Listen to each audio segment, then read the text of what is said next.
वैदिक काल में अग्नि का स्थान कितना ऊंचा था। अग्निदेव के जन्म की कहानी बड़ी अनोखी है। पुराणों में 3 जन्म की बात है। पहला जन्म आकाश में, बिजली के रूप में। जब बादल टकराते हैं और आसमान चमकता है, वो अग्नि का पहला रूप है। दूसरा जन्म वायु में, सूरज की रोशनी के रूप में।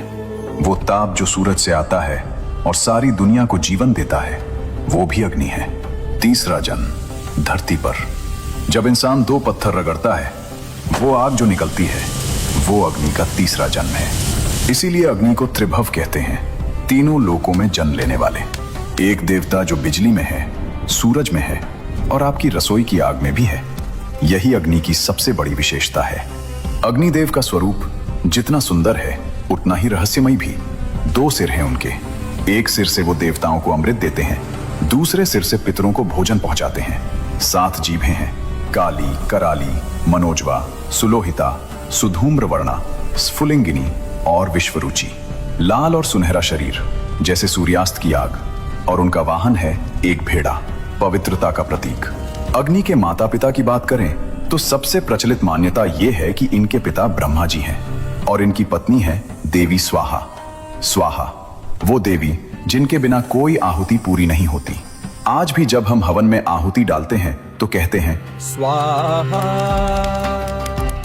यही वो पल है जब देवी स्वाहा और अग्निदेव मिलकर आपकी प्रार्थना देवताओं तक पहुंचाते हैं। लेकिन दोस्तों, अग्निदेव का सबसे बड़ा काम क्या है? वो हैं देवताओं के दूत। हिंदू धर्म में यज्ञ सिर्फ आग जलाना नहीं है। यज्ञ एक संवाद सेतु है, इंसान और देवताओं के बीच एक सीधा माध्यम, और इस माध्यम के संचालक अग्निदेव हैं। जब आप हवन करते हैं और आहुति डालते हैं, घी, अन्न, जड़ी बूटियां, अग्नि उसे जलाते हैं और जो धुआं उठता है वो सीधे देवताओं तक जाता है। इंद्र को भोजन चाहिए, अग्नि देंगे। पितरों को श्राद्ध चाहिए, अग्नि पहुंचाएंगे। वरुण को आहुति चाहिए, अग्नि भेजेंगे। बिना अग्नि के देवता भूखे रह जाते। इसीलिए अग्नि को एक नाम और मिला, जातवेद। जातवेद का मतलब है सब कुछ जानने वाला। अग्नि को सब पता है, आपने क्या किया, आपने क्या सोचा। इसीलिए आग के सामने झूठ बोलना सबसे बड़ा पाप माना जाता है।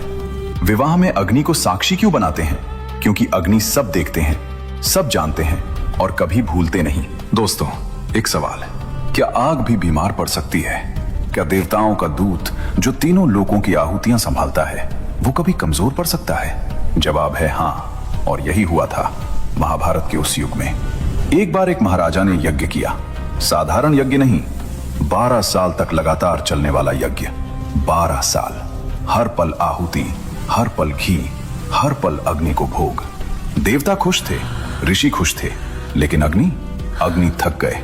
इतना घी, इतनी आहुतियां, इतने वर्षों तक बिना रुके। अग्नि की पाचन शक्ति जवाब दे गई। उनकी लपटें मध्यम पड़ गईं, रंग फीका हो गया, ताप कम हो गया। और जब अग्नि कमजोर पड़ते हैं तो यज्ञ अधूरे रहते हैं। देवताओं तक आहुतियां नहीं पहुंचती और पूरी सृष्टि का संतुलन बिगड़ने लगता है। अग्निदेव परेशान हो गए ब्रह्मा जी के पास। पितामह, मुझे कुछ हो गया है, मैं पहले जैसा नहीं रहा। ब्रह्मा जी ने अग्नि को देखा, आंखें बंद की, ध्यान किया और फिर बोले, अग्नि, तुम्हारी यह बीमारी साधारण नहीं है, इसका इलाज भी साधारण नहीं होगा। अग्नि ने पूछा, तो क्या करूं पितामह? ब्रह्मा जी बोले, एक ही रास्ता है, खांडव वन। अग्नि ने नाम सुना, पहचाना। खांडव वन, वो विशाल जंगल जो यमुना के किनारे है? हाँ, उस जंगल में हजारों वर्षों से जंगली जानवर हैं, विशाल सर्प हैं, असुर हैं। उनकी चर्बी, उनका मांस, वो तुम्हारी खोई हुई शक्ति वापस ला सकता है। उस जंगल को जलाओ, उसे भस्म करो और तुम फिर से वही अग्नि बन जाओगे जो पहले थे। अग्नि की आंखों में चमक आई, लेकिन ब्रह्मा जी ने एक पल रोका। लेकिन एक समस्या है। खांडव वन साधारण जंगल नहीं था, उसमें रहता था तक्षक नाग। तक्षक नागों का राजा और इंद्रदेव का सबसे प्रिय मित्र। इंद्र ने तक्षक को वचन दिया था, जब तक मैं हूं, कोई खांडव वन को नुकसान नहीं पहुंचा सकता। अग्नि ने सोचा, कोशिश तो करते हैं। वो खांडव वन की तरफ बढ़े, लपटें उठाई, जंगल के किनारे आग लगाई और तभी आसमान में बादल घिर आए। इंद्रदेव प्रकट हुए और एक झमाझम बारिश, आग बुझ गई। अग्नि ने फिर कोशिश की, फिर बारिश, तीसरी बार फिर बारिश। ये खेल चलता रहा। 12 बार अग्नि ने कोशिश की, 12 बार इंद्र ने बारिश करके बुझा दिया, 12 बार। सोचिए, देवताओं का दूत त्रिभव अग्नि, जो ब्रह्मांड की पहली लौ है, वो 12 बार हारे एक देवता से, अपने ही साथी से। ये अग्नि की कमजोरी नहीं थी, ये अकेलेपन की हार थी। और तब अग्नि ने समझा, अकेले नहीं जीत सकते, मदद मांगनी होगी, लेकिन किससे? दोस्तों, यहाँ एक बहुत गहरी बात है। अग्निदेव के सामने पूरे तीनों लोग थे। देवता थे, ऋषि थे, महान योद्धा थे, लेकिन उन्होंने मदद मांगी 2 इंसानों से, 2 मनुष्यों से, अर्जुन और कृष्ण। क्यों? क्योंकि अग्निदेव जातवेद हैं, सब कुछ जानने वाले। वो जानते थे कि इस धरती पर इस वक्त सबसे बड़ी शक्ति कौन है। वो जानते थे नर और नारायण का संगम कहां है। उस दिन अर्जुन और कृष्ण यमुना के किनारे बैठे थे, बस घूमने निकले थे। शाम का वक्त था, नदी की लहरें शांत थीं। तभी एक ब्राह्मण आया, चेहरे पर एक अजीब तेज, जैसे सूरज की रोशनी हो। अर्जुन और कृष्ण दोनों ने उठकर प्रणाम किया।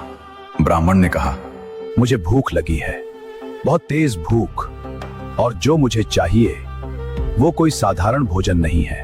अर्जुन ने पूछा, बताइए, हम जो दे सकते हैं देंगे। ब्राह्मण मुस्कुराया और बोला, मुझे खांडव वन चाहिए। अर्जुन एक पल के लिए रुके। खांडव वन?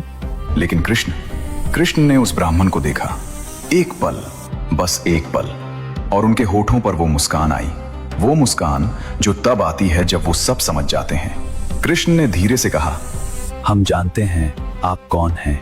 ब्राह्मण का रूप टूटा। सामने खड़े थे अग्निदेव, लाल और सुनहरे, तेज से दीप्तिमान।